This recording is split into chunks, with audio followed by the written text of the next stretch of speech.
go kill the man. Well, to the other one, them when they get killed in a church. We not hear about them ones there. When I realize more and more people commit crime and get away. Even when them catch them. Even when them go to court. So I don't know where I go on.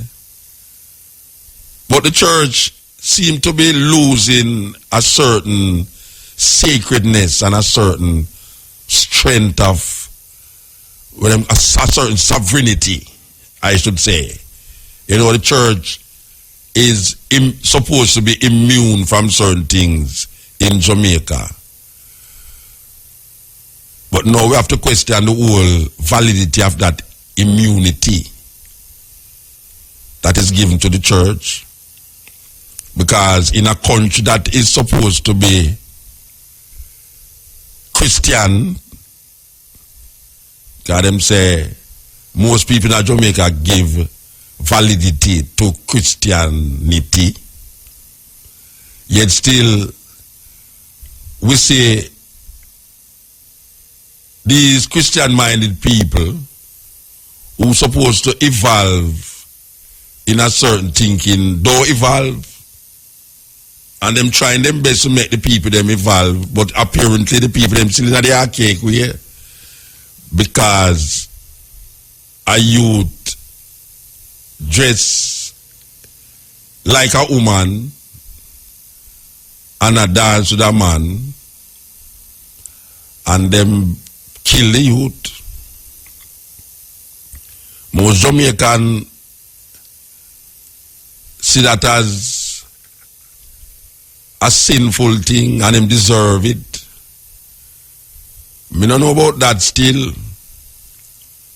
Me don't know about that because I never hear nobody kill adulteress in a Jamaica yet.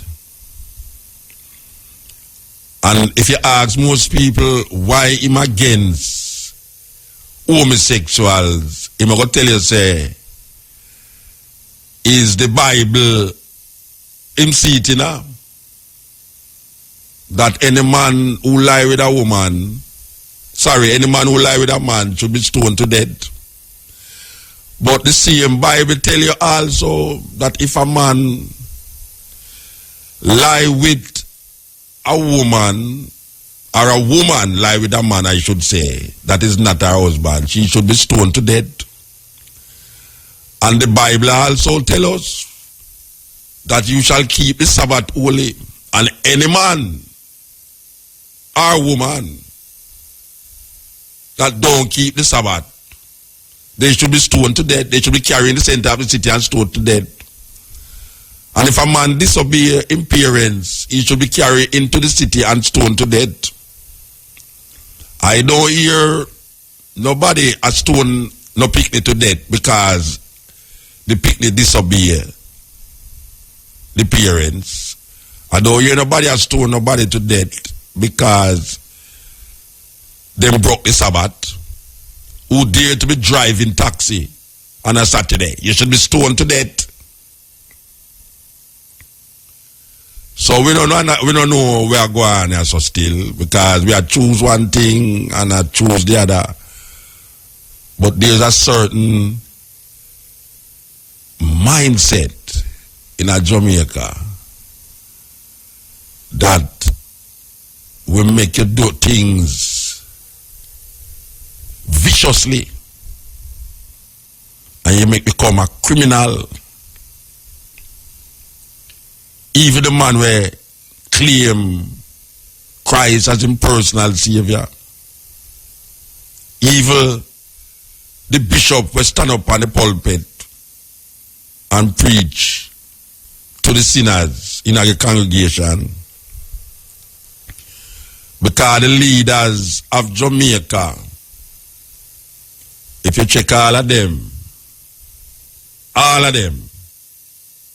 I know you none of them say them are Muslim. I know you none of them say them are Rasta. I know you none of them say them are Buddhists. I know you none of them say them is atheists. Yet still, some of them could have been atheists. Some of them could have been Buddhists. Some of them could have been Rasta. Some of them could have been Muslim, but them now go say it. So them is hiding under the fractal of what is popular. So when January come, the whole of them congregate in a one place and having prayer breakfast without authenticating their allegiance to something other than the national religion, which is Christianity. So who among us will stand for what he truly believes in? That do allow the society to decide what he thinks and is rational behind what he see as a logical explanation to his faith. Because most people grow up in a religion based upon for the environment where them live in. Maybe if I was in Saudi, not if I was in Saudi Arabia, I would be a Muslim. If I was in Tibet, I would be a Buddhist. But some of us become Buddhists, some of us become Muslims, even though we live in a society that is predominantly Christian. And some people become Christian in a predominantly Muslim world. So the possibility exists to move outside of the box or what is seen to be socially correct. There's a possibility to do that. But sometimes the possibility only exists when the individual think outside of the box and recognize that there's something other than what the environment that him live in. Or something there is something else is there to offer him some solace in his consciousness. Black people need to wake up, because right now when we look on everything with them give away, it would appear that nothing is working. You don't see that? Because for something to be of value, it must be working consistently. Not sometime it work and sometime it don't work. It's not a betting game you're working with. It's not a betting game. It's supposed to be working continuously. It's not supposed to work this a 5 year and the next 5 year no work, and the next 5 year it work and the next 5 year no work. You're not supposed to get baptized in the healing of the water in the name of the Father, Son, and Holy Ghost.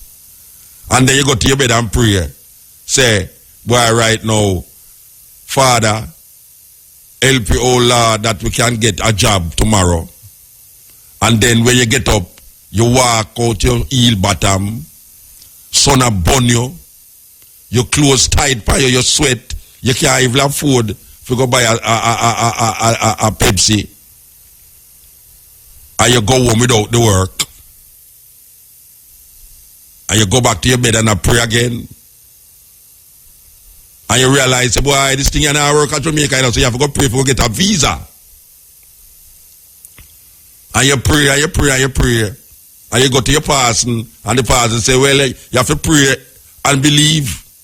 And you know, say, when you come to me and you pray with me, you know, say, anytime you go there tomorrow morning, the Lord will make sure that you get your visa. And you get up 3 o'clock in the morning from Westmoreland, from St. Thomas, from Portland, for you get to go to the embassy, for stand up in the line. And when you reach in there, you tremble like you're in the cool already. You tremble like you're in the cool already, and you don't feel the cool yet. And when you go there, you give the woman your papers, and she look for you. She don't even look for you good. She does look for your go so and go down so, look for your papers, and ask you 2 questions, and then say, I'm sorry, ma'am, but I cannot grant you this fever at this time. They waited pray for. It no work. So sometime it work and sometime it no work. It's supposed to be consistently working for it to be something of valid, something of substance. Because if it don't go work sometime and no work the other time, it's a chance. It's a chance business. And prayer and believing in a God not supposed to be a chance thing. It's supposed to be a reality. It's not supposed to work sometime and don't work sometime. Because if it don't work sometime, you got to claim now, say, boy, right now, and the guy got to tell you, boy, actually you never pray, you never believe enough. And when it work, him tell you, say, yeah, you see it, and he tell you, say, you must pray, I see it work.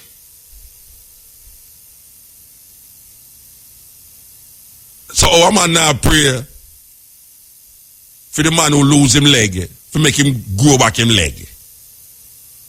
Or we don't see nobody a pray for that.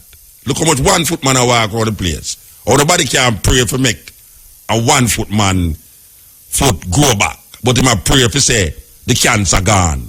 A man have cancer and him pray and him pray. And the next day him go to the doctor say, I don't see no cancer. And him say, see there, I truly pray and make him cancer go away, you know. So what to the man where you pray for and him cancer still there? It's a chance thing. How come prayer become a chance? Prayer not supposed to be a chance. Prayer sometimes supposed to be something where continuously happen. Faith is the substance of things hoped for and the evidence of things not seen. It's supposed to be continuously happening. It can't be something of a chance. Because if it's a chance, I better you throw up a kind up at the ear, head or tail. Tail, my foot grow back. Head, my foot now go grow back. Boof. Head come, your foot now go grow back still. That's how it go.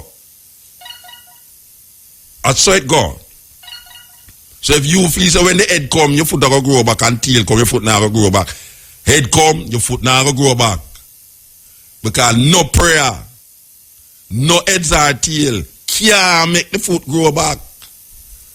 That's the reality of nature. That's the reality of life. You lose 1 foot, your foot now go grow back. You have to go get some metal thing, each arm on it. So them have we in a conditioning. Them have we in a box. Them have we wishing and hoping. And the wishing and hoping is a chance. If a man is ignorant of something, and in his ignorance, he predicts something, and something come true, it don't mean he's not ignorant. It just means that the thing come true. And it's not because him said it come true at the time when him said it in him ignorance, why it come true. So a man in him ignorance, a prayer for win, for a race horse, for a ass come in. And the ass come in. Him say, God, you see there, I treat him pray. You know what prayer and pray. Him tell him, brethren, you know what prayer me pray last night. And enough prayer me put up last night. And I know that the ass not going to win, you know. Because I beg God. Because God now going to make you take more than you can. When him say, them say, God now make you bear suffer more than you can bear it. And all them have, oh, you mean, they look how much people are suffer and can't bear it. And I mean, what kind of thing that? Chance. Chance. The whole way I live in a chance. You know not what tomorrow will bring. But guess what? You work for certain things happen tomorrow. And it might happen and it might not happen. Some people feel safe in prayer and it happen. Him say I true in prayer. Some people feel safe in prayer and it don't happen. Him say, boy, I never pray enough. You have man who don't pray and things go alright with him. And you have man who don't pray and things don't go alright with him. You have people who pray every day. A man come in his house and shot him, said way, like the man who now pray and shot him. But prayer is supposed to give you a sense of a hope. It's like almost like a illusion, a grand illusion of satisfaction. So people pray to satisfy some innate something. When a man pray, him cry for something in him. But when we look at the society at large, right now we need more than prayer. We need more than prayer. Marcus Garvey say, what him find at Ward Theatre in the 20s, him say what him find with Jamaican men is that them pray too much. Marcus Garvey, in the 20s, I said that. They must get up off of them knee. Get up off of them knee. You bend down too much. And when they went to Africa, we had the land and they had the Bible. And they taught us to close our eyes and pray. And when we open our eyes, they had our land and we had the Bible. This is the cutting edge on RFM. Independence 2-for-1 special featuring Bang Bang. I say is that, which is a cliche, belief kill and belief cure.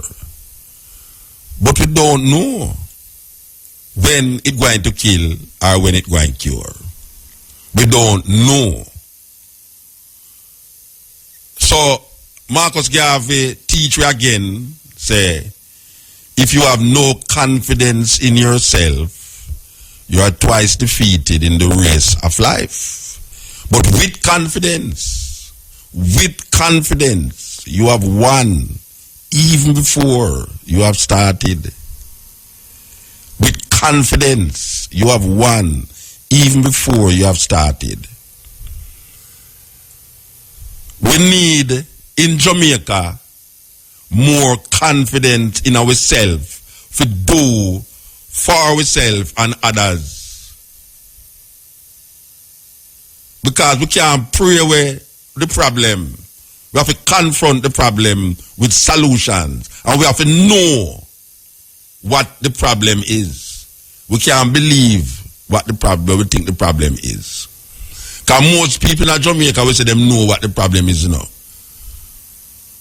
Them know what the problem is, but them don't know how to solve the problem. But them bring in some belief thing. Belief kill and belief cure. But we don't know when it's going to kill and when it's going to cure. Knowledge is power. Knowledge is power. So we should arm ourselves with knowledge and go out there and confront situations, not with illusions and beliefs that is not getting us anywhere, but with definitive move towards what we must or must not do. So when a man get up and decides, say, him want some money and him going to now go find a gambling house or a racer's place or go find a gun for deal with this problem that him have of not having any money. You know, say, him really in a belief state of mind. Him really in a belief state of consciousness. Or unconsciousness, I should say. If you have no confidence in yourself, if you're gambling, and when I talk about just gambling now with money, but if you're gambling, it means you're in the state of belief.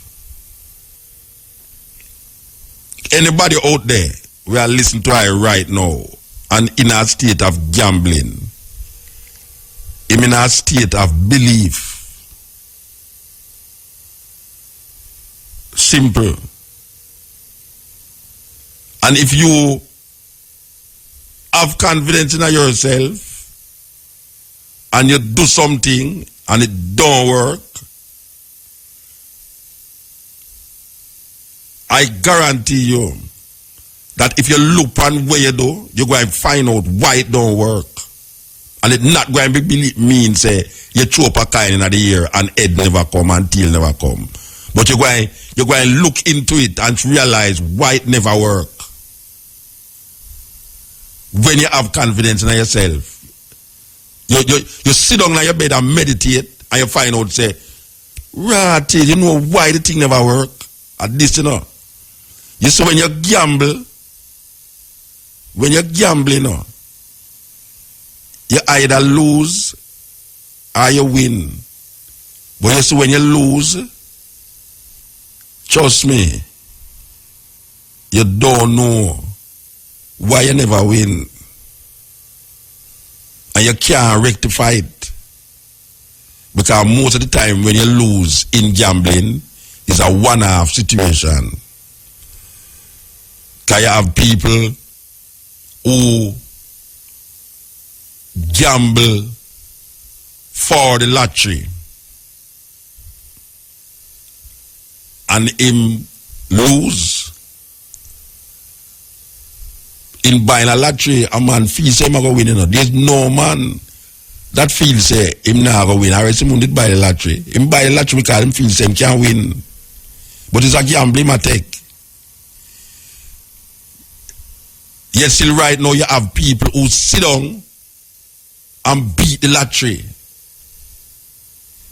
You have man in America where use scientific mathematics right now develop machine to beat the lottery. That every time he bet, him going to go win something. That means it passed gambling this or no, you know. It passed gambling this now. He might deal with mathematics where he going to solve the mystery of how is it what you're going to use now to win this thing. And trust me, them find it. You have man in America will find it.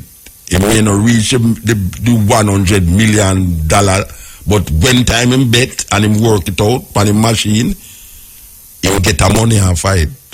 And everybody can say that happen. So him past stage of gambling now. He might use mathematics to find out numbers.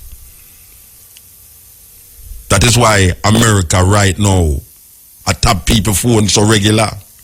Everybody phone get tapped. And the computer, they might read all of your email, whether you're in a foreign or not.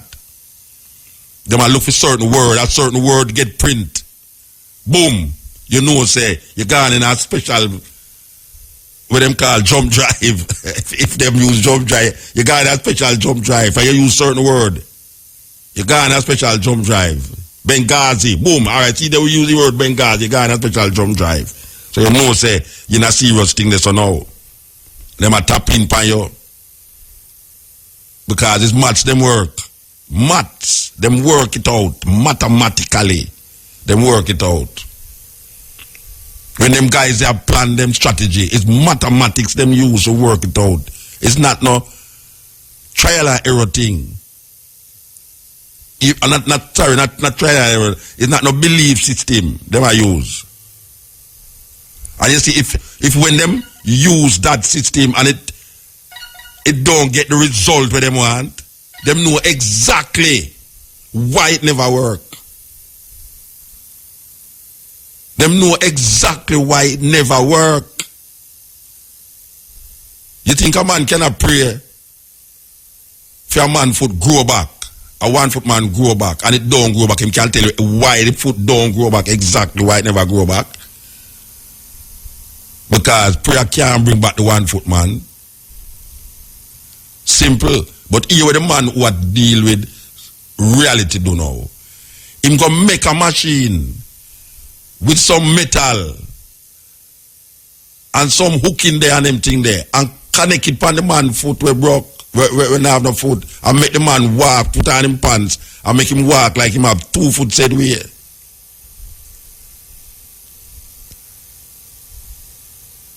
we need to approach a thing on a different level.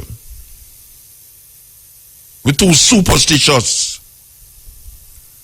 We believe in too much superstitious things.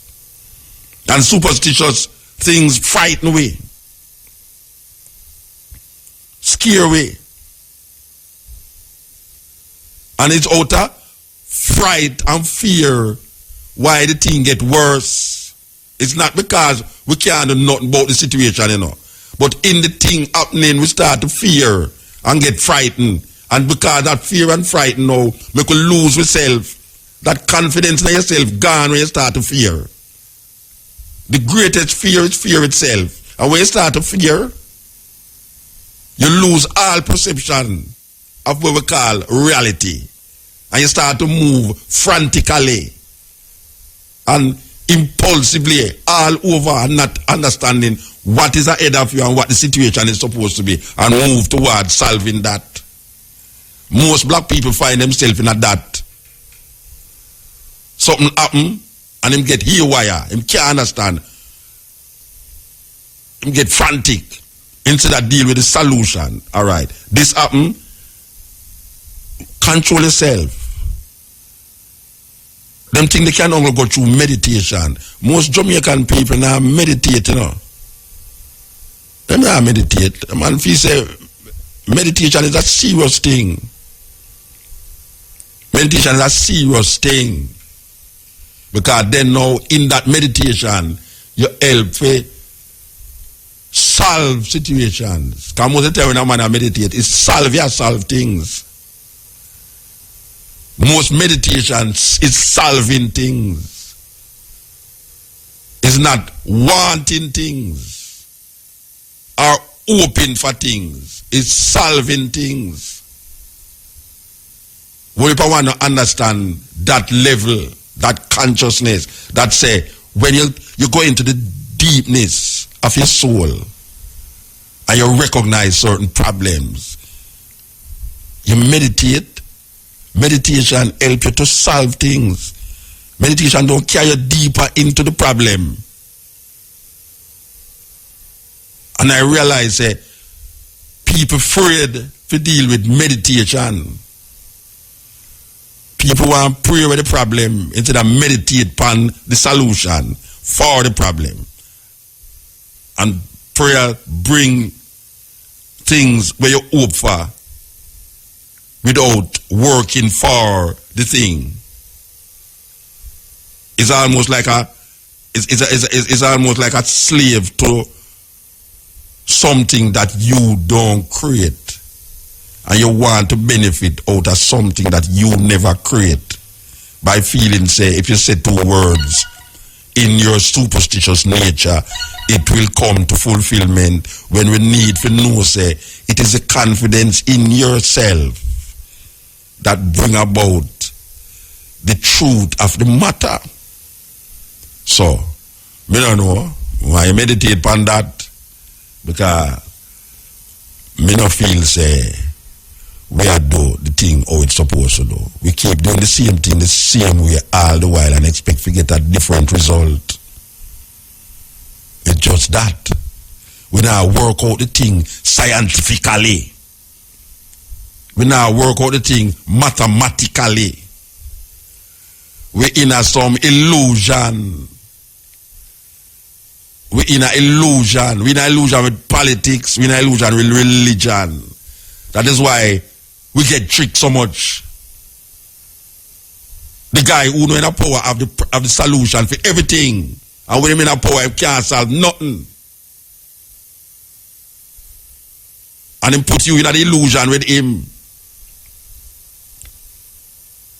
Your first, you see, one man have to listen to all certain things, you know. Because Marcus Garvey, you see, all man talk about Marcus Garvey. We understand Marcus Garvey as a black man who had deal with black nationalism and Africa for Africans. But you study Marcus Garvey and you recognize, Marcus Garvey deeper, higher than where a whole heap of man really would have want to put him. If you say, boy, right now, he's a black nationalist. See there, a man not doing too much blackness. Watch a man.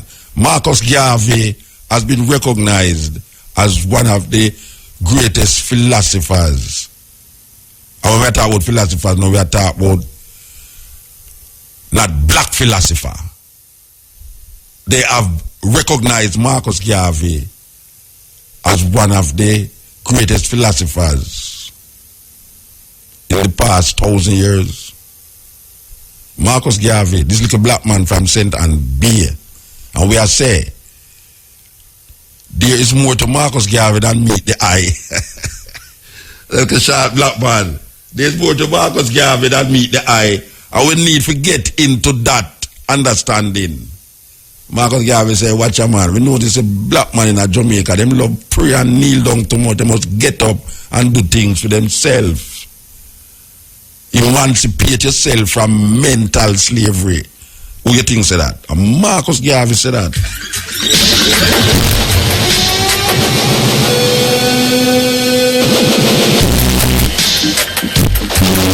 Who dare them to come say the black art man is a madman? All he might do is use a different logics. Cause who say what them say is the most logical way to look at things? Who said that? We are saying that we are come from a different ancestral legacy. We are come from a different DNA that connects us to Africa, that connects us to Haile Selassie, that connects us to Marcus Garvey, Kwame Nkrumah, Jomo Kenyatta, Asante Wa. We are saying our logics can be defined in relationship to what they want us to be and do. Because we refuse to be what they want us to be. We are what we are, and that is the way we are going to be. Because them build them church and university, deceiving the people continuously, graduating thief and murderers. They think that them words are going to just go so. No, sir. You think we're going to just make them go so? We're going to ram it down the ears as long as we depend this airwaves just so. You think we come cock out and whine out? No. We come for whine out the madness around on the brains, and that we come for do. So, Rastafari, come show the people them certain things on another level, different logics. Me talk about Bushman, me not talk about Bible man, me talk about Bush Rasta man. Haya Congo, Haya Bingi, Crocus Bag and Slampata, Calabash and Coconut Oil, Bird Pepper, and Dreadlocks. And that we are talking about. The black art man. Even lion fear him. Yes, how you so Rasta to never lion, you know. Believe you me. Watch yourself, you know, who the lion out there, you know. Yes.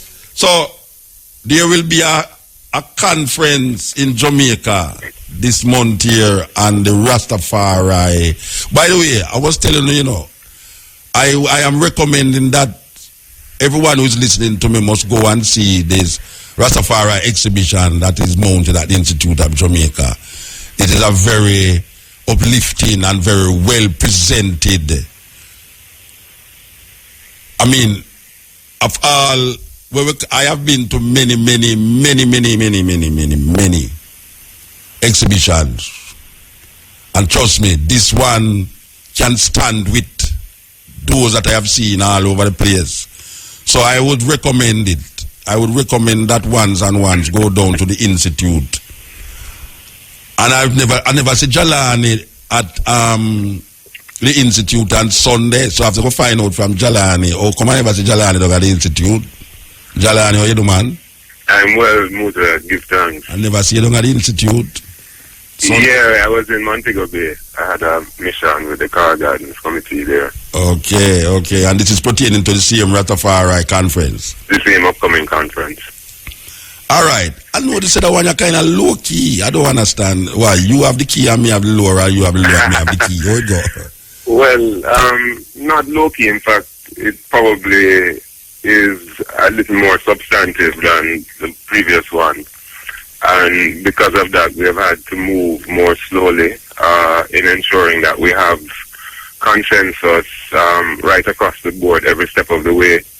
As you know, the conference is a collaboration between the University of the West Indies and the Rastafari Millennium Council, along with other mansions. And you know how it is with I&I. In order to... Well, you have to make sure so you don't have no fire this year like the last time. Well, the overs what me say. So, I think, you know, irrespective of what happened with the conference, up until this point, we have managed to facilitate amicable set of discussions which have even led to one of the outstanding things from 2010, which is that we will begin this conference with a difference in two respects. One is that there is a memorandum of understanding which the university has signed with the Millennium Council. Okay. Yeah, which will more or less framework the kind of collaboration that the conference expects to achieve and futuristic collaboration. But it sounds to me like it isolated in relationship to Rastas outside of Jamaica. Is the Millennium Council speaking for instance, the Ethiopian World Federation, Rasta them, or that go outside of Jamaica? Because there's so much Rasta outside of Jamaica. The Millennium Council is actually one of the best network Rastafari umbrellas that we have seen today. In the sense that it really is a local organization with extended reaches across the globe where Rastafari convene. It's challenged and has been challenged over the years. You know, a succession of leaders have passed. Now Sister Mitzi is the woman as the chair. I think there's a co-chair as well. But their central objective has been leading on the intellectual property protection for Rastafari, not just locally, but in general. It's a council which is growing, and I think what it has going for it is the ability to extend its network in the way that it has, and this collaboration with the university is one of those extended networks, as is the IOG exhibition, which you just mentioned. So in a sense, the council is that point through which certain kinds of transactions are being discussed. And to this extent, you know, it represents the common interest of Rastafari in general. All right. So, all right. The last time, what came out of that conference last time that is substantial enough to say, bring it to this conference now? Well, you know, MUTA, there's always the question within our circles as to why is there a need for a conference, and what is the purpose of such a venture. And, you know, we are the last community who should ask that of ourselves, because the conference is really a more structured reasoning, you know, which is something that we do ritualistically. And we say among us that reasoning can't done. The conference, I mean, the Organization of African Union of Unity started with a conference, as we know of many significant civil and political organizations.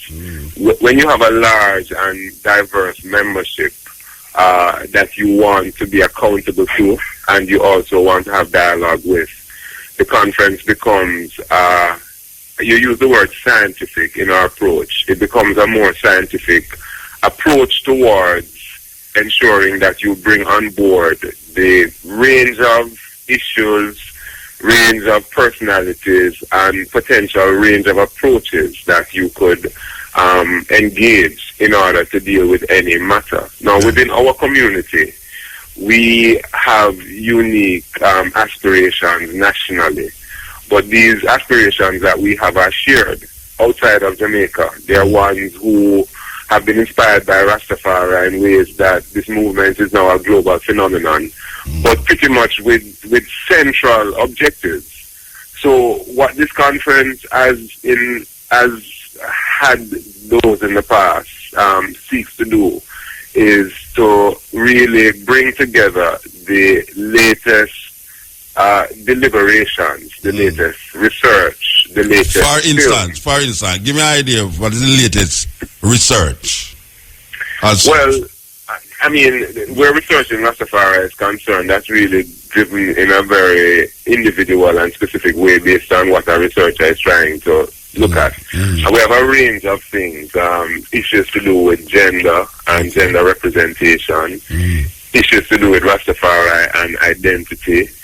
There's an interesting sort of experiential work, Jailhouse Set Me Free, a brethren from the UK, representing how it is that Rastafari has become a major inspiration within the prison system in the UK, and how the state now is partnering with Rastafari in order to improve and rehabilitate various elements of black youth.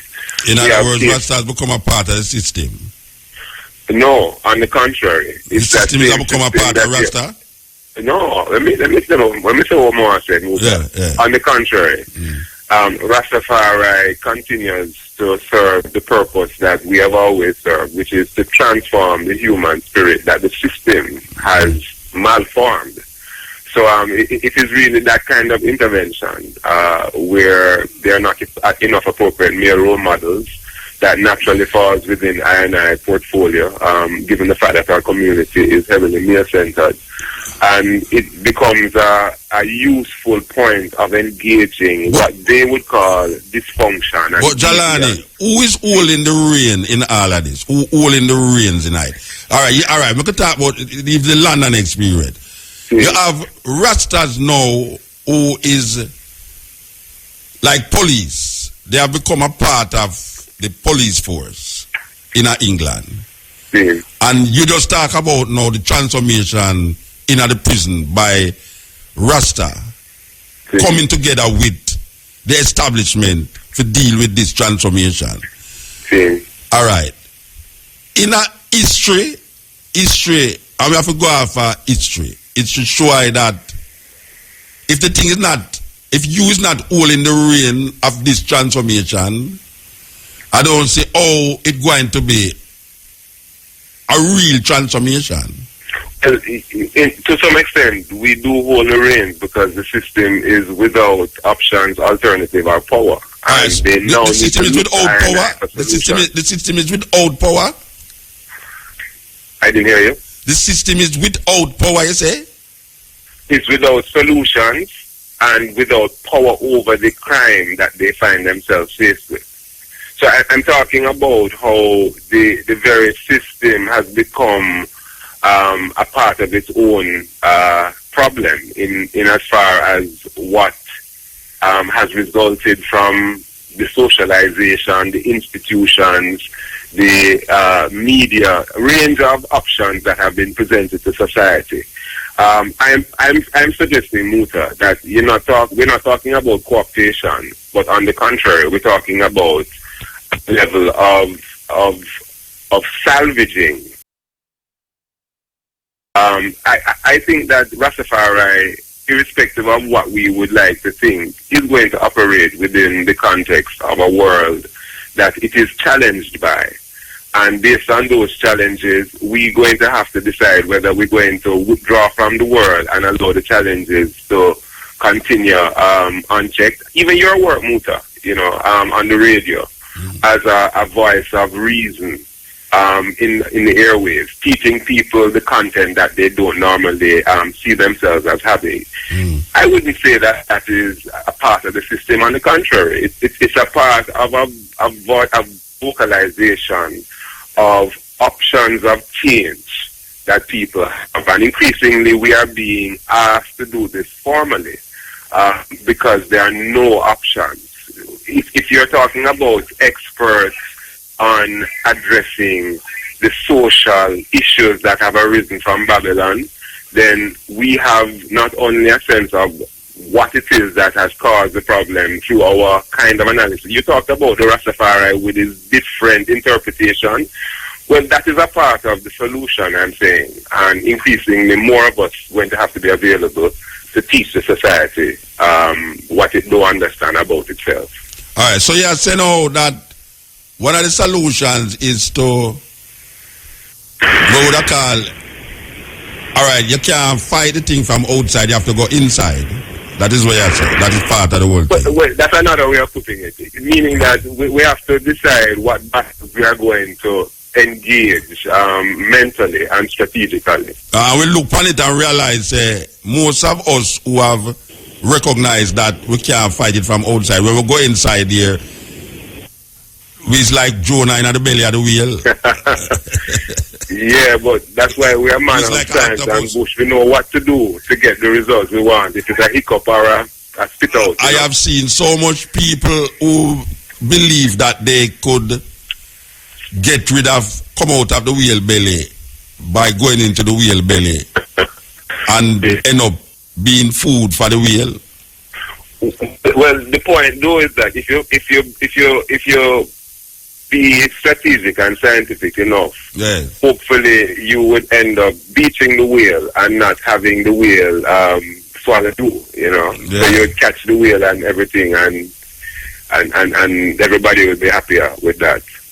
Yeah. But the objective is not really a stick up in that sense, where one is expecting that kind of outcome. We are really trying to facilitate a genuine partnership that sees the university as a somewhat neutral space with certain kind of infrastructure and resources All right. that are available. All right. I listened to Jerry Small in the function that day, right? And Jerry Small say the university get co-opt and people who in the university who feel say them is not a part of the system of the university is part of the system and they will recognize that them is part of the system. Or you that's that? Me say it too complicated. No, I understand what you're saying. I mean, any efficient or functional university wants to know that it has a serious connection with the society. Right. And any researcher who isn't meeting that mark at any kind of level is irrelevant.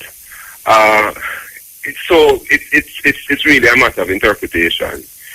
Essentially, someone needs to understand the society well in order to be able to interpret and advance that same society that it understands. And you have to be in the university if you understand that. You don't have to be. But the thing is that the university equips its faculty with resources that really and truly are meant for the development of the society.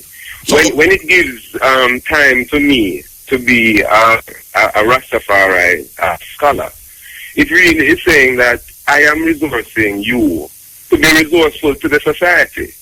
And if I take that work seriously, then I'm going to understand that my research, my teaching, and my advocacy and outreach should be in some way developmental and progressive. The university is that engine that is expected to move the society in whichever direction it wants vision enough.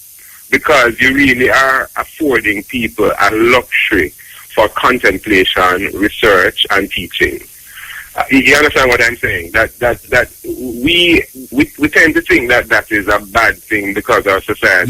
no, no, it's not a bad thing. It's precedent that is set. It's not a bad thing. There are precedents that said that if you don't go by that precedent, you will fall back into the same thing that you feel that you're not going to fall in. So when one look at a critical eye and say, maybe this person or these persons is doing it to advance them faculty in relationship to them start a BSc and end up a PhD. Maybe them is that the search is on for how far intellectually I can go to achieve this faculty based upon my study of being part of this group and studying this group. Well, in a sense, you're right, though, MUTA, because in a way, the university over the years have become somewhat self-centered.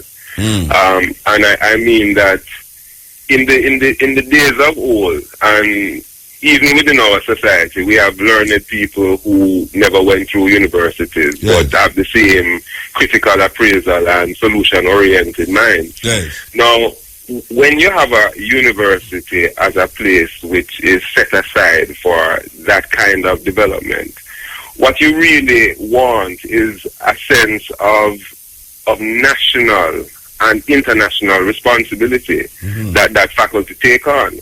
Increasingly, however, with the competition among man as it is, people are just climbing through degrees for their own self-aggrandizement. But in the institution that we understand as a university, you didn't move from one rank to the next rank outside of the acclaim of your peers based on the work that you were doing.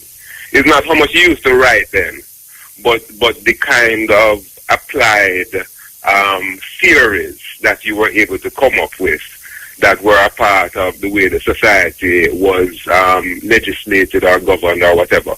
So you're right, and I think increasingly it is for us to remind the society that when it creams off people at the tertiary level, there's a big responsibility and accountability that holds with it. And in this regard, Muta, I think that this conference has broken new ground. And I'll just say a little about the agenda before you cut me off. No, we have to cut off. We have to talk about, man. What may I say is that before you sound like you're on the next radio station, Rasta. I refer this, you know, Rasta. Rasta. But what I wanted to say, though, is one of the major concerns that we have within the community, within Rastafari presently, given the age of the initial members and you know, initiates, is that we have now an aging community with serious health challenges.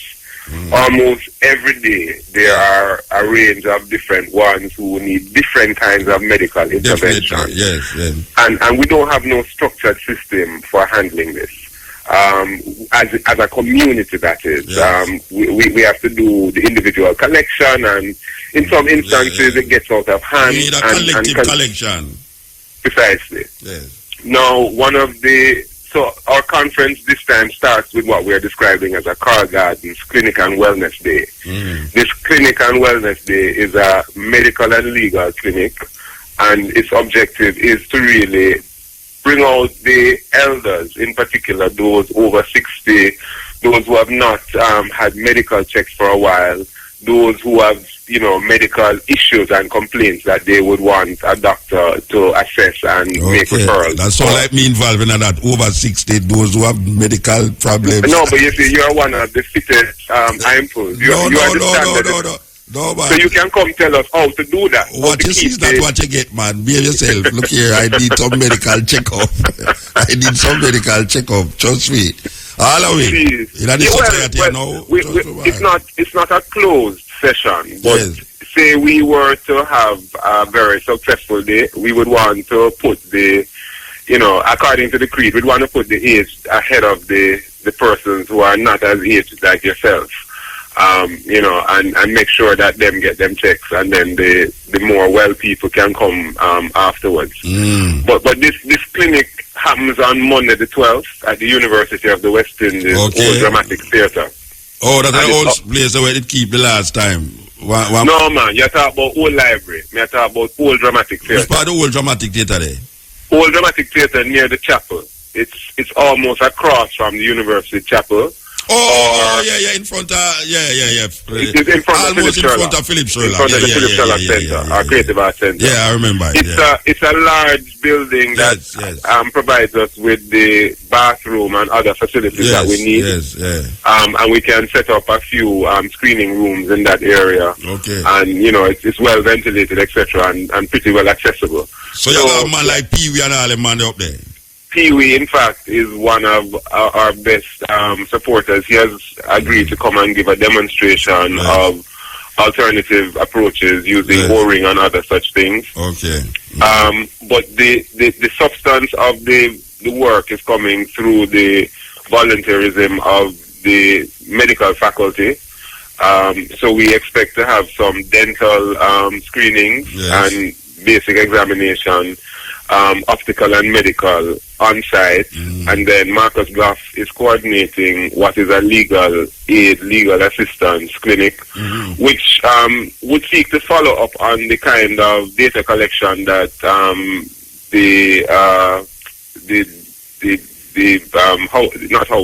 Hamilton, the MUTA, the present defender. Yes. You know who I'm talking. Yeah, man. Witter, man. Yeah, Mr. Witter. So it's really to finish off some of that information, but also to be able to advise persons about various challenges legally that they may have had. Some of them might be related to Carl Gardens or not. For this clinic, we're hoping to mobilize ones. So we're providing some transportation assistance in the corporate area. We have asked basic leaders within the community to identify some of the shut-in that they are aware of, so that we can, get to them. So this is a go on for the 12th.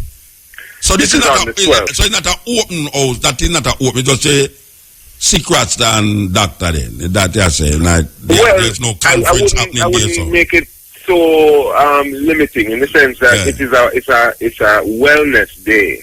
Yeah. And it will have workshops that speak to this. Okay, so you'll have workshop in that state. Workshops. Okay, that one find out just a day where. Okay, so no, you're right. There's workshop happening concurrent with the clinic, and the day ends with a reasoning about the future of Rastafari elder care. Okay, involving ones who are directly involved in that. And this is Monday. This is Monday happen. This is Monday. Monday the 12th. So the conference start Monday then. The conference opens officially on Tuesday. Monday is a service day where we are seeking to administer to the elders, a particular elder sick out of the experience of Thailand. Okay, so Tuesday is when the official... Tuesday the conference officially begins. Where that now? We're not even ready to go. And that happens at the Neville Hall Lecture Theatre in the Faculty of Humanity, or N1 we commonly say. The little building the Rasta? Yeah, there were challenges that we were facing, and N1 became the best option. It holds about 350 persons. I want if Michael Barnett buy that little place there yet. Come like him buy Michael Barnett supposed to buy Michael building. The Michael Barnett building it might become in the future. Yeah, it's supposed to be the Michael Barnett building. No, it's a serious thing. Michael have more functions in that building. They are telling you, man. They are telling you, trust me. So wait it out. All right. So Tuesday, the grand opening going to be there. What that entail now? What the opening entail now? Well, the opening follows a full day, which would have begun at 8:30 a.m. That day the world famous burger buzz. All Rastafari delegates, regionally and globally, reporting about from their various countries. So where you expect the Rastas coming from now? All right, so we have coming out of the United States, out of UK. We have coming from the Eastern Caribbean, Northern Caribbean, Central Caribbean. Where else have I missed? We have, I'm not Rastafari delegate, but work represented through research on Rastafari coming out of Africa. So we also have a contribution from Japan, but he's actually looking at Rastafari in Jamaica. All right, hold on, stick up in there. We're going to come back to you. Hold the phone. Take it from your ears. Don't want you to catch no cancer that you have to go Monday. All right, figure out something. This is Janet. Join us with respect for our national anthem. Let us stand and defend this one. Peace and love. Thank you. Eternal Father, bless our land, who guide us with thy mighty hand. Keep us free from evil powers. Do our life through us. To our leaders, great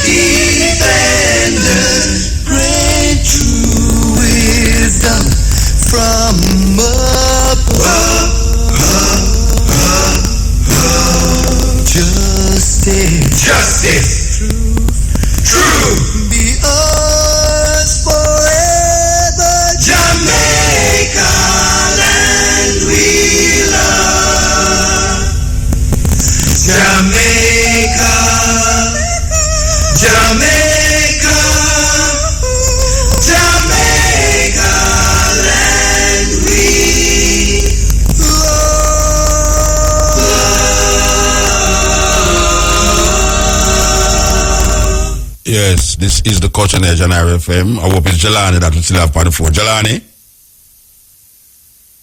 Well, gone. Get back Jelani there for me, operator. I could say we are going, but we want to yell up Calabash Restaurant. Yes, we have to yell up Calabash Restaurant. Believe you me.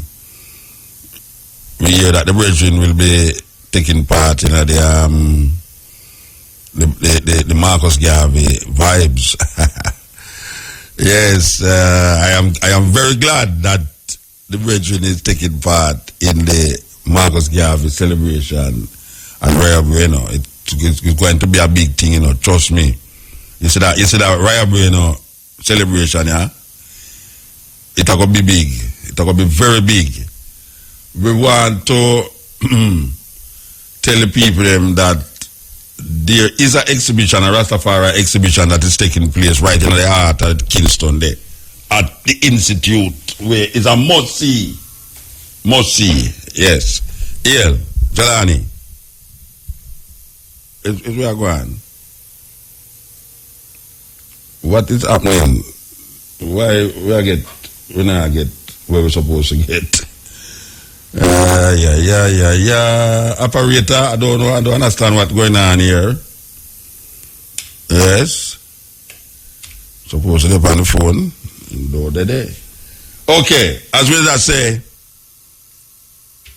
watch out. If me press it again and it not come through, Yes. Oh. Wow. All right. We could try something else. Yeah. Believe you me.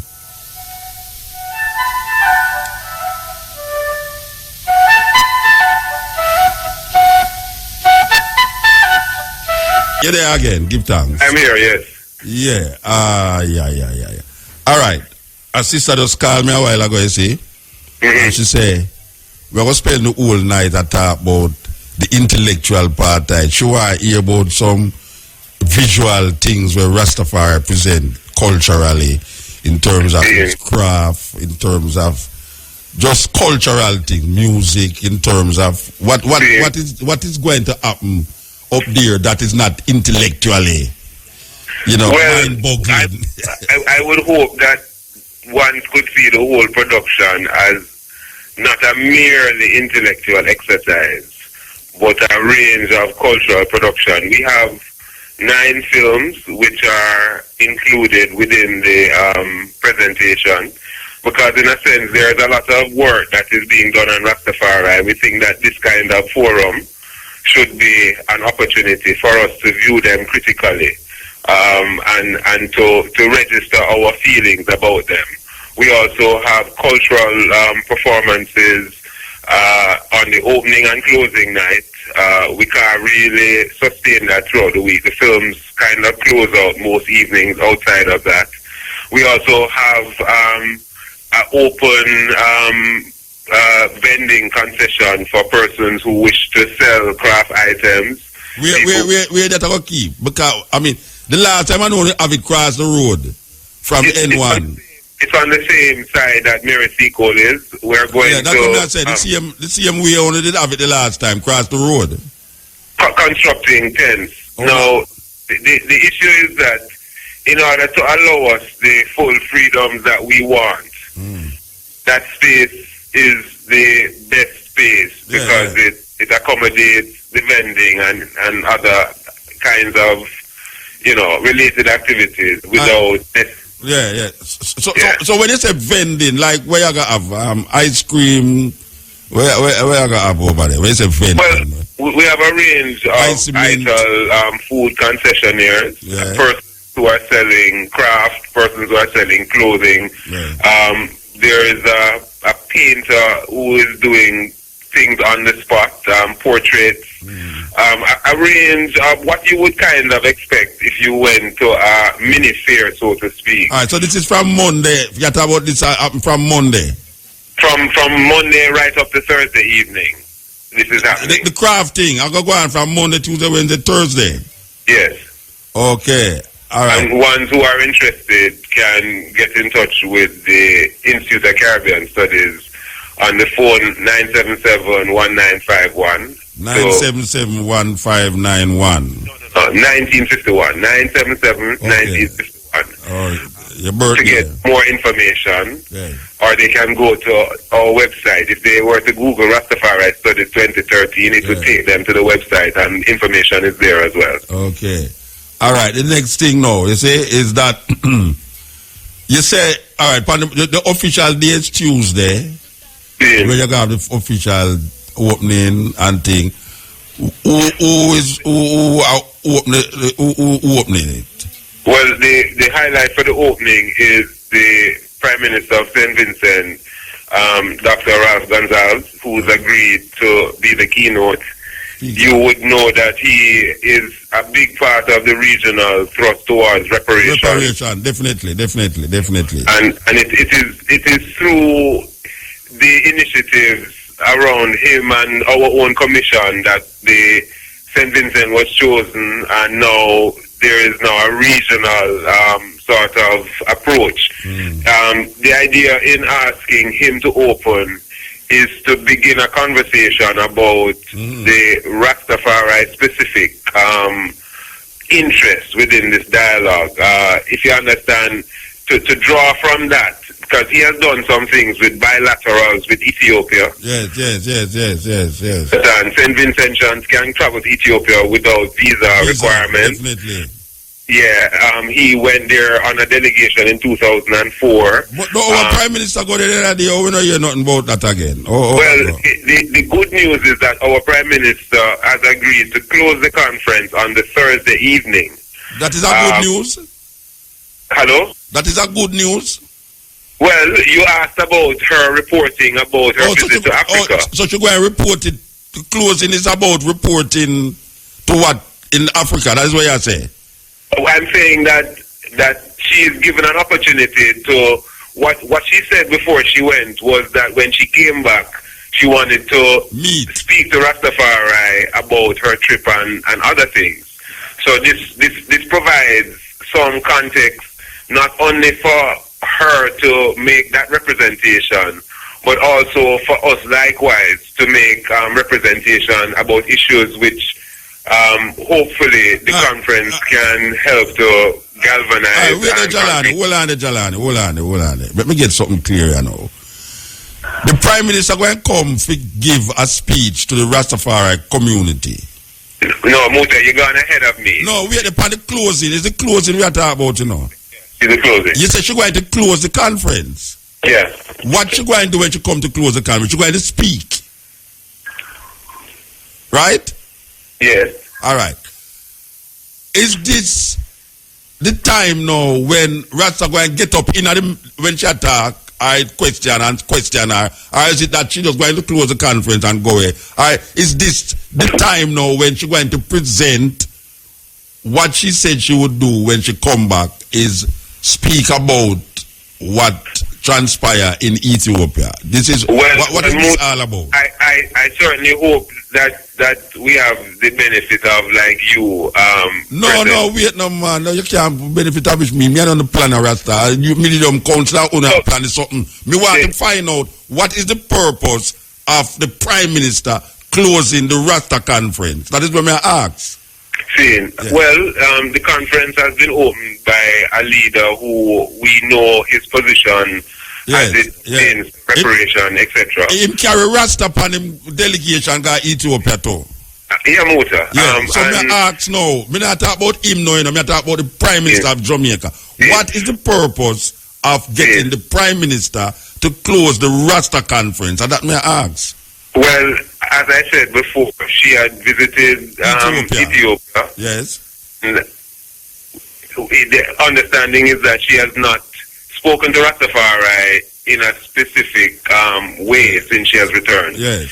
About what it is that the mission achieved and some of her desired projection coming from that. We know that she has said various things in various media. But I think what we would expect is that she would be able to give us a fulsome account of what her experience in Ethiopia would mean for us in Jamaica. So you don't know what you're going to say then. You just hope that she's going to deal with that.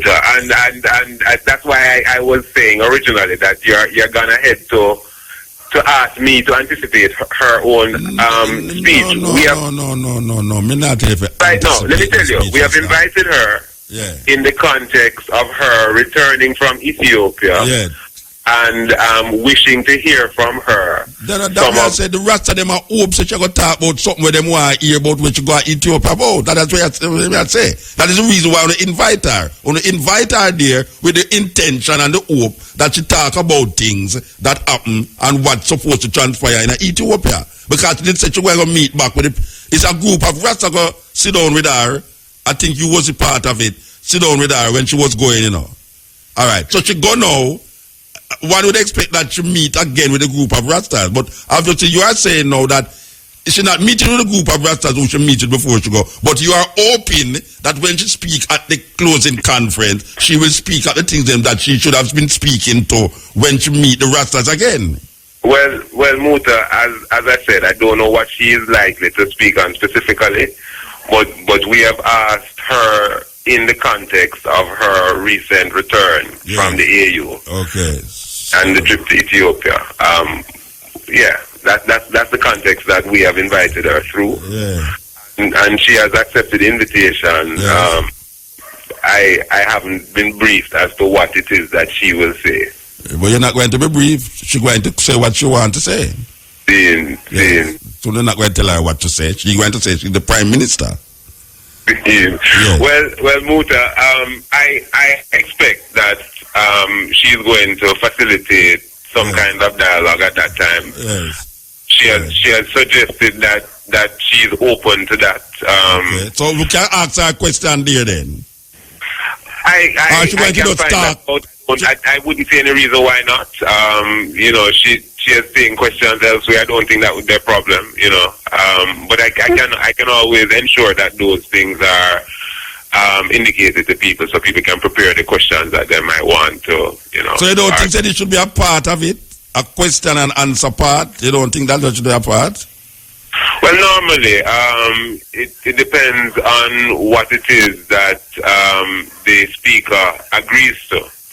But we're not talking about what the speaker agreed to. We're talking about what Rasta want. We're not talking about what the speaker agreed to. Muta, I don't think it's difficult for us to be debating. I don't think the Prime Minister is going to be shying away from questions. I can say that. We hope not. That is where we are hope again. We're hoping and faith in a constant spring and constant, hope. Yeah, man. But so we are hope such a don't shy away. That there was any sort of in fact, she received the invitation with pleasure and said that she was making way in her calendar to accommodate this. So I get the impression that her approach to this is one that should be encouraging. So may I ask you if you did say to her, say, I didn't speak to her. Whosoever do it. So you're part of the whole thing, brethren. You're part of the whole thing, So may I ask you if there was a part with say. Yeah, you don't send an invitation. Response to the invitation. But you say the invitation was sent in relationship to you hope that she would refer to the visit to Ethiopia. Mm-hmm. That is the purpose of sending her invitation. If she never did go to Ethiopia, maybe we would never send her the invitation. Well, I think that the issue of reparations has also been of concern even before she went to Ethiopia. Yeah, so all right. Get it clear. Why did the organizers of the Rastafari conference invite the Prime Minister to the conference? Why did they invite her there? Invitation was sent to the Prime Minister because she has returned from all right, Ethiopia. Then that me I say, invite her there because she go to Ethiopia the other day. If she never go to Ethiopia the other day, maybe we'll never invite her. All right, but you can say that. I'm not a politician, brethren, so me can't talk that way. I don't know if you're a politician, but I'm not a politician. But we don't know if she may have been invited. Likewise, I'm saying that reparation is an issue that her government has engaged. But so we decided on that. But you're making clear that she was invited based off of the premise that she went to Ethiopia. I'm not talking about reparation. I'm talking about her visit to Ethiopia. If she never go to Ethiopia, more than likely we will never invite her. All right. Well, you're free to say that, Muta. Yeah, then me I say that, and me I say that, and me I say that. So when me I say now, if it's because she go to Ethiopia, why, based upon of my talking, it's because she go to Ethiopia, why I invite her, because I don't want to hear something that will benefit the Rastafari community. I am asking now, if the invitation was sent to do that, based upon our Rasta have not in mind, couldn't the invitation also say that we hope that Miss P, Sister P, would be in point where she would take some question and answers? Because I have said these things before the thing started to say no question and answer. She don't say what she has and gone. All right. So Muta, yes, sir. I have been guided that there will be communication, and I will make sure that I think this was raised before by another member of the committee, whether we would have a chance to engage with her on issues that were raised or we would want to raise, and now you are raising it. So I think it's something that we should indicate that would be of interest in our correspondence, and I'll do that. So you never said this is a very important part of the thing we're doing? Yeah, I mean, I'm taking your point as something that needs the clarification in the prior communication. So is that me I say? Me I go make sure that we communicate that. Yes. Yeah, man. And it's important. You have raised it, and it has been raised before. So it's well, so you can't. It make me sound like me I get miserable. Me I get miserable. Come on, I'm saying that outside of you, the same question was asked. Maybe that next miserable Rasta like me ask the question. No, it's a pertinent question, Muta. All right. So which day you got talk? Which day? Thursday. On the Thursday evening. The Thursday evening. What I wanted to say was that in the same way that the conference officially opens on Tuesday and officially closes on Thursday. Yeah. We had things before, we have things afterwards. So the Friday, the clinic that we did in Kingston is repeated in Montego Bay. Okay. In order to be able to specifically... We're in Montego Bay. This will happen at the Western Jamaica campus of the university. They have facilities that can... Definitely. They can, and it's central. It definitely yeah, man. So the point is that the service sort of medical starts and ends. The Sunday before, which is the 11th, at the Ethiopian Orthodox Church, there is a pre-gathering where we are reasoning on rites of passage within Rastafari. The reasoning takes place after the church service, so it happens 2 to 6 o'clock, and we have ones like Priest Dermot Fagan, Sister Minnie, Queen Mother Moses, Ras Medin, who is the chair and coordinator of that session. We're hoping that some other ones will come in, but the idea is to look at how it is we have represented certain things like burial. Jalani. Make I tell you something. I have been pressuring. Pressure. That when I say pressuring, I mean like pressuring, including my daughters. And I don't want to call her name. That look here. Why you don't sit down? Because there is a precedent that was set about,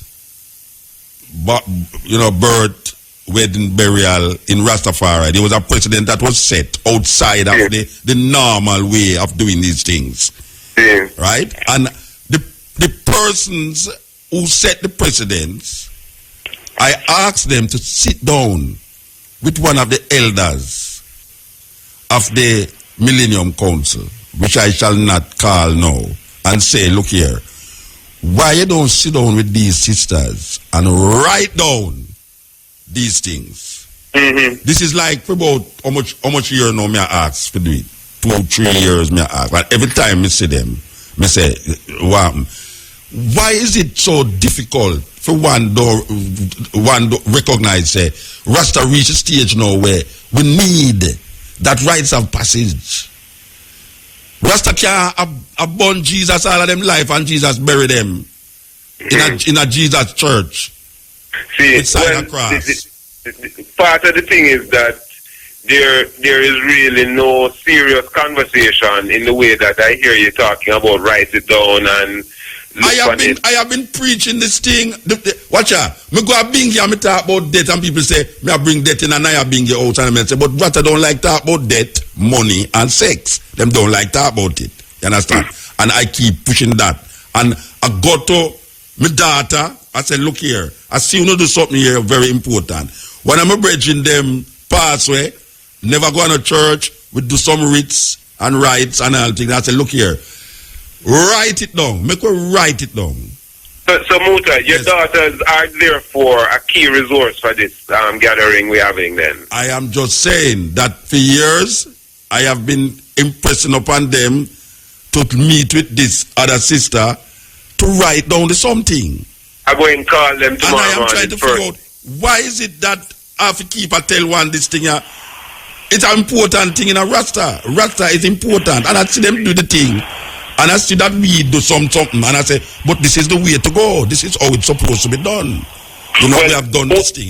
Muta, the point about this reasoning at the church is to share those experiences that people have that understanding, be able to document it properly, and at least there are options that are immediately available that people can start to think through how to move them forward, etc. You see, my problem when I hear about the church now, it gone back in. I'm thinking about God the Father, God the Son, and God the Holy Ghost, and Jesus This happening Christ. after church. Eh?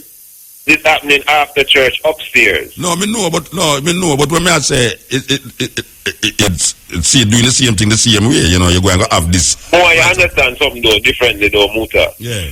We are choosing spaces that are available to us. Yeah, and it does so happen that the place where the rites of passage, which is birth, wedding and burial have to deal with, is in a church. And so on, choose a church building to deal with that.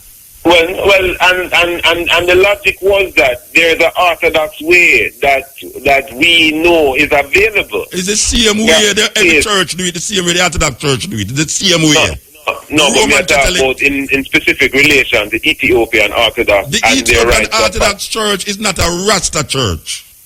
No, we know that. We're not arguing that though. So if it's, no, when I say argument, I say, if it's not a Rasta church, Rasta must develop them own rites of passage, separate and apart from Ethiopian Orthodox Church, Roman Catholic Church, 70, Jehovah's Witness, all of them. What do you say to the brethren who say that the church buried dead and happily will bury Rastafari dead? Every church happily bury Rasta. Every church. Finish, Muta. Remember finish. Yeah. And I don't deal with dead.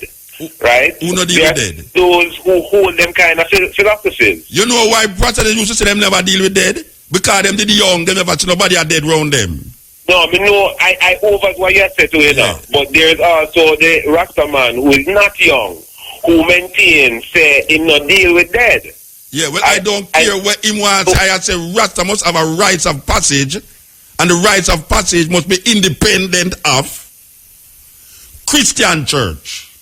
I hear what you're saying fully, Muta. Yes. And I am saying to you, though, what has been happening in our reality is when we run away from those who pass on, in many instances, is the church, the Orthodox Church, who ones appeal to, of course, and do the right. Yes, I know most Rasta who I see dead is church bury them. Yeah, so I am saying no, that is something that we have taken note of, and we now say that Rasta must develop them own rites of passage that church do have to bury them. Whether the Ethiopian Orthodox Church or 7-day church, it's the same church. That is the point that this reasoning is intended to, and you don't feel you're no going way to have the about reason this in a space. church. You're going to have reason in a church. It's not in a church. It's upstairs. The church may tell you, Muta. it's above the church. Right. Yeah, it's above the church. It's from Mars. Yeah, man. And what I wanted to say is that, and the day before that, which is the Saturday, our intention is to share a reasoning at the EABIC, the Bubba Hill headquarters at Thelma Bay. Yeah. After the Sabbath, ones who are interested, we are going up there to really begin the discussions that we will take further through the conference. But it's a Marcus Garvey sort of pre-Marcus Garvey celebration. Bobo Congress is one of the stronger foundations for celebrating that day. Yes. So we had indicated in some of our early... This is what, the 17th you talk about? No, man, me I say, on the 10th, which is this Saturday. Yes. We will go to Bobo after Sabbath for a reasoning on repatriation. Oh, you mean the 10th? You mean this Saturday? This Saturday. Oh, this Saturday. Oh, well, that's before the... I think we did at the end of the conference, but you talk about now before the conference. What I was saying is that the conference has pre-activity and post-activity. Okay. All right, yes, I get you. Yeah, the pre-activity has the Orthodox Church on Sunday after service. Talking about rites of passage. And it has Bobo Hill on Saturday after Sabbath talking about repatriation. Yes, that makes more sense. Ones who are interested, can likewise make us know, and if they need to be assisted, particularly to get to Bobo Hill, we would try to facilitate. Provide transportation. All right, so not Pittsburgh, not Scotch Pass. On the Friday, the after the clinic at the Western Campus, there is a family reasoning at Pittsburgh. And by that we mean that, it's really about family matters.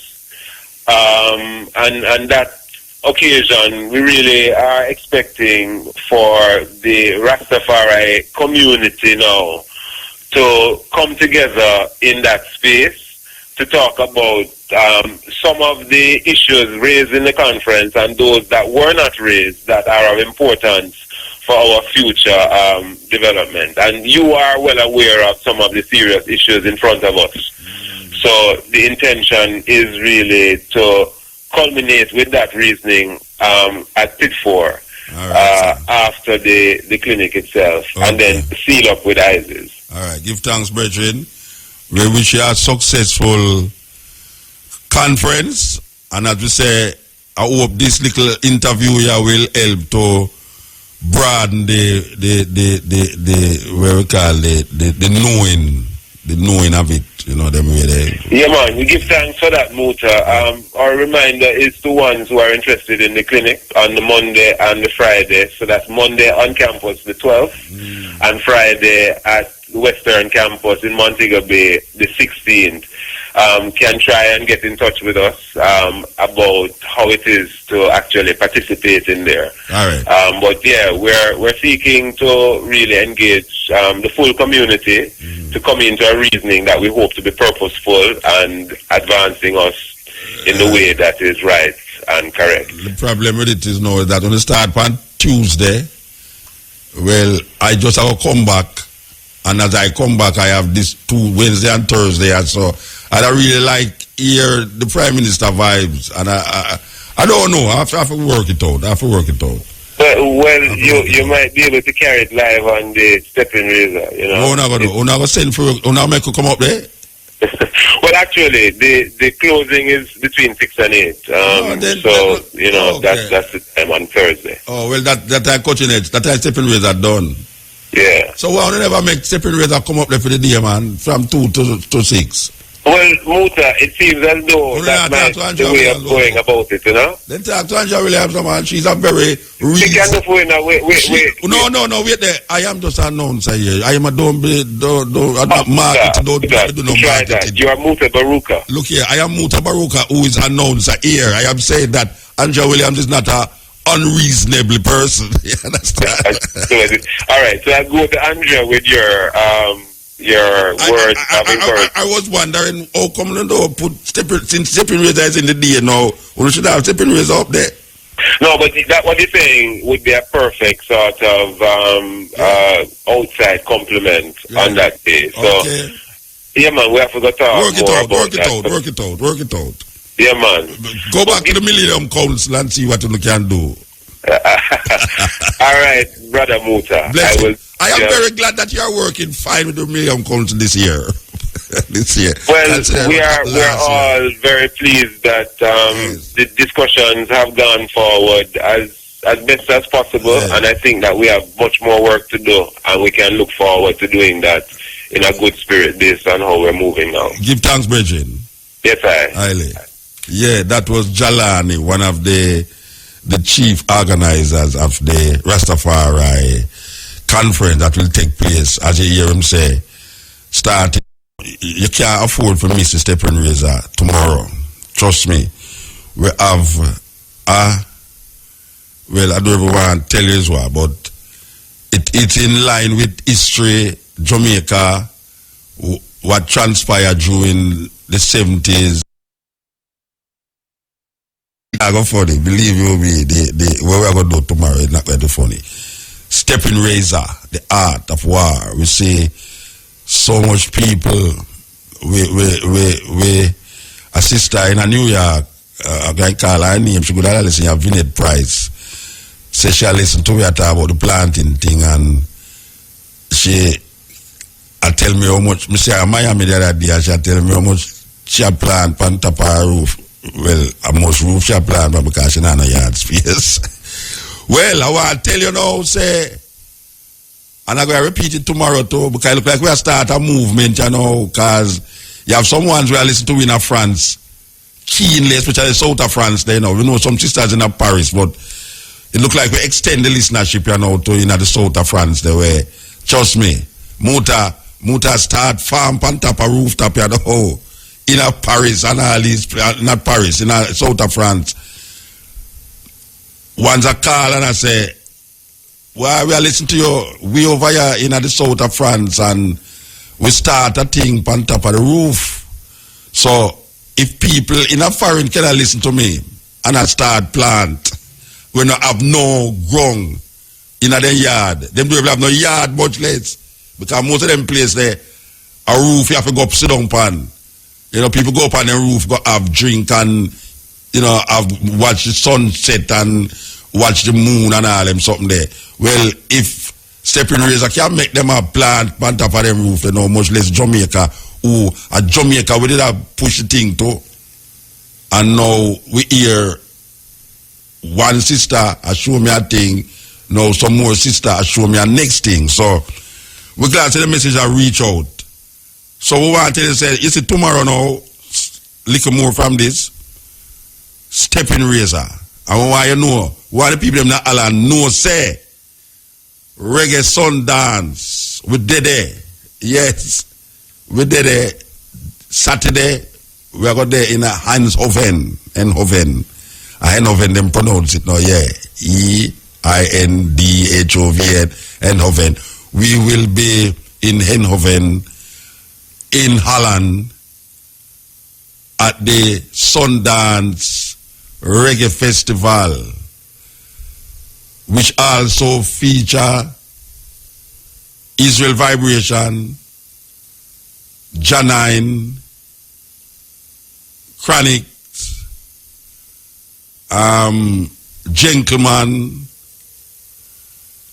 Alpha Blonde,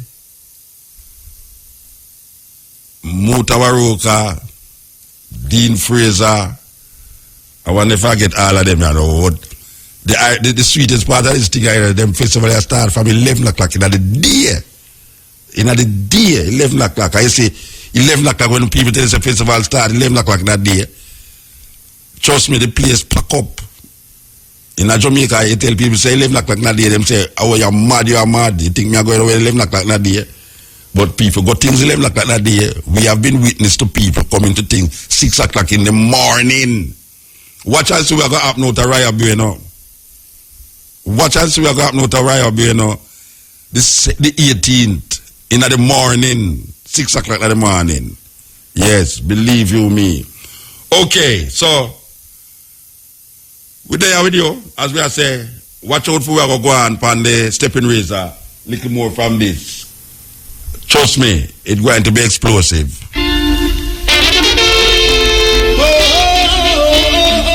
The man say a real bongo naya, brand new music coming from Steve Marley, Sprague Benz, and Damian Marley. So we reach a stage now where we have to tell you that we are go to Holland and we come forward, and I really, there's two things that happen that I really, every time it happen, I mean, every time something happens, so no team that if I got somewhere, because the other day when they was opening the exhibition, I really wanted to be there, but I was somewhere else. But I went to see the exhibition, and I am telling all the ones them who don't go yet to go.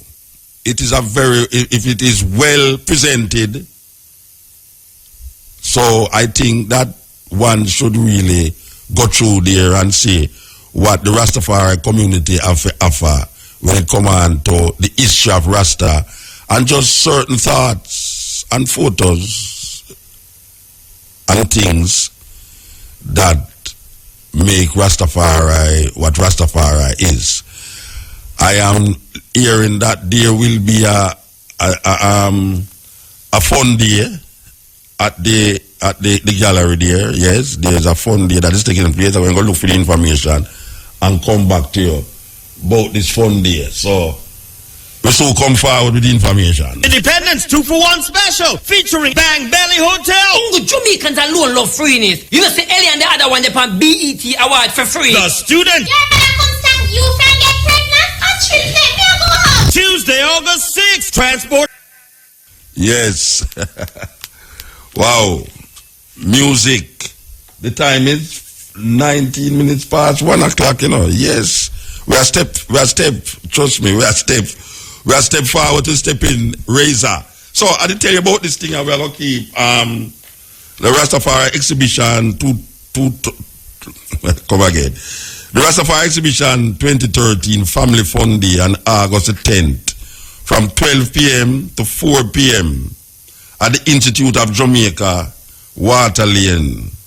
So I know that this is taking place. This is taking place on the 10th, which is this weekend, yeah, from 12 p.m. to 4 p.m.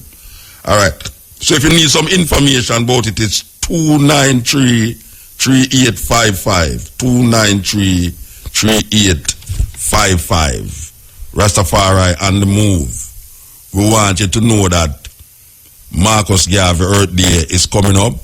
Next week, we will be having live in the studio with Reverend Ray Higgins. Yes, we will be having him live in the studio. That's the only way we can have him, don't it?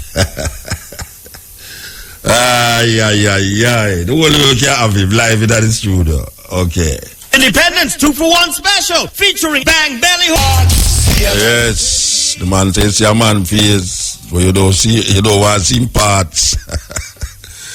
Just me, that thing there is a weird, I don't know, it's a weird phenomenon though. This pants below the knee, and I mean, oh, them say Jamaican homophobic. Jamaican homophobic man could now walk up and down so with a showing bottom, man. Believe you me. Because I see a man, I show them bottom with a killer, a gay guy, you know. But I understand the irony in the situation. A guy show him bottom, and if him each a guy is a bottom guy, him just ready to kill or murder. Can somebody please explain the irrational thinking behind this thing? You understand? Because just like how a man see all a girl and I serve the girl, and this is serious thing. A man out there see all a girl in a mini and so she dress and all them really, and him I serve her and a think all sort of thing. You know, if you say a man out there I serve your bottom and I see you and a think all sort of thing about you. Yeah, believe you me. Trust me. You cannot imagine all them guys that, I mean, I walk with them pants below them waist, and a gay guy that's around the corner and say, wow, hey, oh gosh, man. Just like when a man look on a girl, Why you putting that in the gay guy way? You putting your body parts in the gay guy way. It's a crazy thing, man. It's crazy. It's really, really, really, really, really crazy. If you see these youth with them pants, and them have to walk like them just come from toilet and them never wipe them bottom good. You know them way they? Them have to walk and open up them foot because them don't want the pants drop off. What the hell is going on? Really? What is really going on? That man reached that level. The woman them a carry up them dress and the man them a pull down them pants. Boy, you know what I talk about. We have it. White supremacy catch the whole away. Believe you me. You want to go. Not very known in Jamaica, but trust me, them are going with things. People don't find it funny how them tell you about Nazareth in a Jerusalem. Everybody hear about Nazareth. Some people say Jesus come from Bethlehem. Some people say him come from Nazareth. But for those of us who really check the thing deep, and most lay person on the road will understand it, that it's very strange that before Jesus there was no town of Nazareth. Yes, I kid you not. There is no record of any place named Nazareth before Jesus born. Yes, think about it. There's no place named Nazareth before Jesus. So who created this town of Nazareth? To put Jesus in that place, to fulfill prophecy according to them. Can anything good come out of Nazareth? Tell me. You never know that. When me are telling you something now, ask a person how long Nazareth exists. We are talking about geographically. There was no Nazareth. I tell you, it's like when I smoke ganja, and time I play the tune, then we get high. Oh, me play some ganja tune and me get high. Trust me. You know, so we will be here again from 2 to 5:45. As we are saying, we have a special interview here. Well, it's not we are performed the interview, but the interview was done years ago before a whole heap of you who I listen to this program here, the band. I wonder how much your whole Matrix is, by the way. Matrix, how much your whole is? Me not make them know upon it.